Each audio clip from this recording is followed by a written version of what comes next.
Hi, my name is Jackson, and today I'm reading The Snowman's Path, and I hope you enjoy it. The houses on our street stood like soldiers in a row. Behind each backyard, in the alley, a narrow roadway of garages and garbage pails, and yet another world. In the late afternoon shadows, my friends and I dug in the alley's potholes for pirate treasures. We rode our bikes and they became stallions, coordinated by trees and fences. The alley seemed a place where something magic could happen, and one winter something did.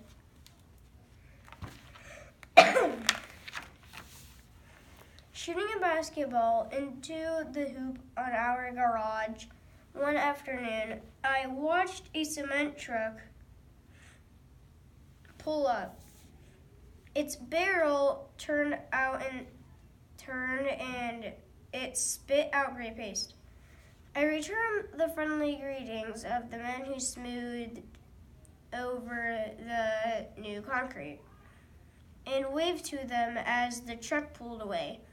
Wet cement gleamed pink with the setting sun, as inviting as fresh clay. Looking around first, knowing I ought not to, I drew in N for my name, Nathan. Then I walked along the new, soft edge, leaving a trail of footprints. As evening fell and the moon rose, those steps looked like mysterious, as if someone else could have left them, maybe a knight or a pirate. I let my imagination play tricks until my mother called me for supper. The next night, it snowed. When I carried out the garbage, the footprints caught me by surprise. They were frosted, bathed by moonlight, leading into the shadows of the alley. Maybe a snowman had left them, I thought. The wind sighed past the trees. I got ready for bed. Through the curtains, I could see the shimmering path. Then something white flashed above our garage. At first, I thought it was a car, but there was something about the glow that had made my heart beat fast. Suddenly, I saw the snowman moving between the garage and the rows of Sharon bush in our backyard. He was a little taller than me and sturdy. I stayed awake to watch until my eyelids drooped. The night after, he sat on the fence, gazing at the moon. He climbed a street lamp and vaulted onto the garage roof. I could hear him laughing. I put on my robe and crept outside. He leaped into the snow. I could see him 2 garages ahead. The night was lit with his glow. He stopped and turned. I ducked out of sight. He waited, and so did I. He seemed to listen, then continued on his way. Now and then, shouting a glance over his shoulder, I stayed in the shadows. When he moved, I moved. When he stopped, I stopped. Then I stumbled against a garbage can. He disappeared behind a tree. I pulled my robe around me, trying to stay warm. But he'd heard me, and my teeth were chattering, so I walked home.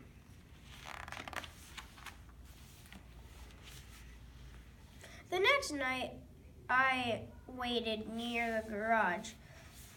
I heard a gate swing open. I saw him steal across a backyard where a jungle gym stood. He rode the swings, tumbled between rings and bars, chuckling. He sped down the slide. My nose was running. My feet were frozen.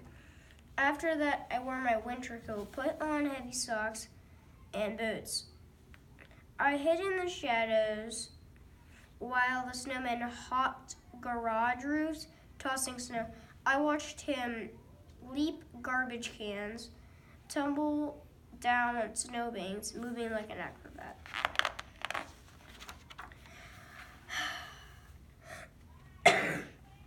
Every night when the clock read 12, I slipped out the side door. I crouched between fences while he looked into windows, searching for something. Sometimes he turned suddenly as he knew if someone was there.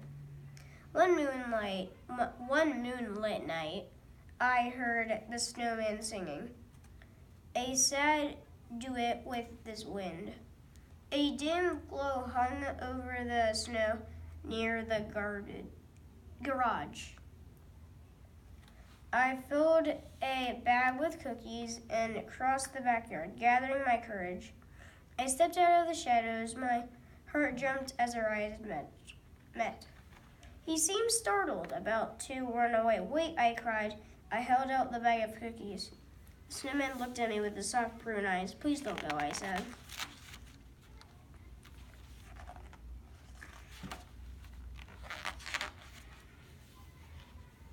He sat down. All I could do was stammer my name. "I'm named after my grandfather," I added to his silence.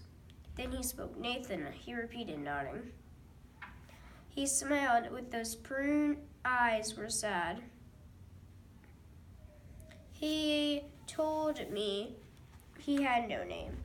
I pointed to the stars when I asked him where he had come from. I asked if I could call him Sky. That cheered him up. We ate cookies. We watched the dome of stars turning slowly above. I told him that we'd come from Ohio. He told me he had formed on the wind. He said someone had built him, then forgotten he was there, so he went away. He wandered the yards and alleys, moving north to keep from melting alone. After that, I visited him every night. We played in the snow. We talked. I told him about books I'd read. He talked about climbing clouds and drifting with snowflakes. I said that chips were my favorite thing, and pirates. I said, he said he loved the cold wind and blizzards. He added, "You ought to see the sunrise I made from the other side, up there," he said, pointing. "Beautiful, Nathan." Sometimes we didn't talk at all. We shared snacks, hot chocolate for me, sherbet for the snowman. The sounds of the night. I got used to the cold, sitting in the sky. I was warm. "When I grow up, I like to be a scientist," I said one night. When I asked him what he wanted most, "I want to stay cold," he answered. "I guess that's all." He shrugged and looked up at the moon. Then he smiled at that sad smile. I wished I could do something. Sometimes that would make him happy. The wind stirred and clouds rolled in. "You're shivering, Nathan," he said. "I don't mind," I answered through chattering teeth. He looked at the scarf and was wearing it, shook out the snow. Then he tucked it around my collar. He touched my chin and smiled. My face must have felt warm because he drew back. He talked some more, then said good night. Halfway across the backyard, I stopped. "Sky," I said. He nodded and waved. "Sleep well," I called. I hugged the scarf around me and went inside. Later, as the snow began to fall, I heard the snowman whistling a tune, yet sweet yet sad. He needed someone like him.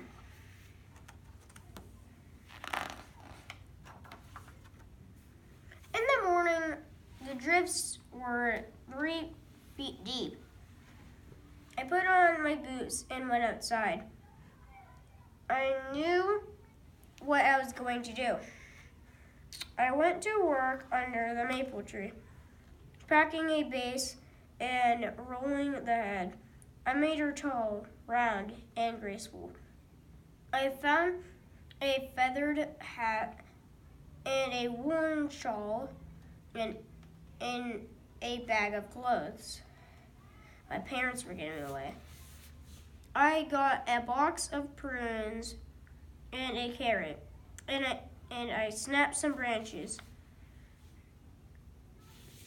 At last, the snow woman stood there, feathered hat dipping slightly over one prune eye. She was beautiful. I laid the snowman's scarf at her feet and went out inside.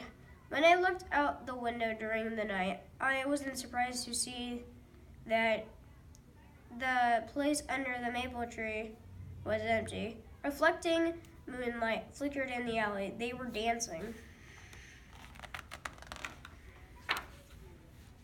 For several nights, I heard their soft laughter, spotting them skipping across roofs, tumbling over snow piles and garbage cans. Together they glowed.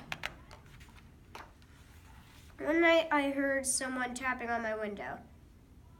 It was Sky. The snow woman stood under the tree where they'd first met. She was waiting for him. Spring is coming, Nathan, the snowman said. I have to go. Have to keep moving north. I looked at the snow woman. She smiled. Thank you, Nathan, she said softly. She's wonderful, said the snowman, my better half. Then he put his hand on my cheek. I could feel the drop of melted snow where his touch had been. I struggled not to cry. Take good care, Nathan, he said, looking into my eyes, and stay warm. Then he smiled, took the snow woman's hand, and helped her to the roof. Nathan, he called, one day it will happen to you. They waved and were gone in a gust of wind.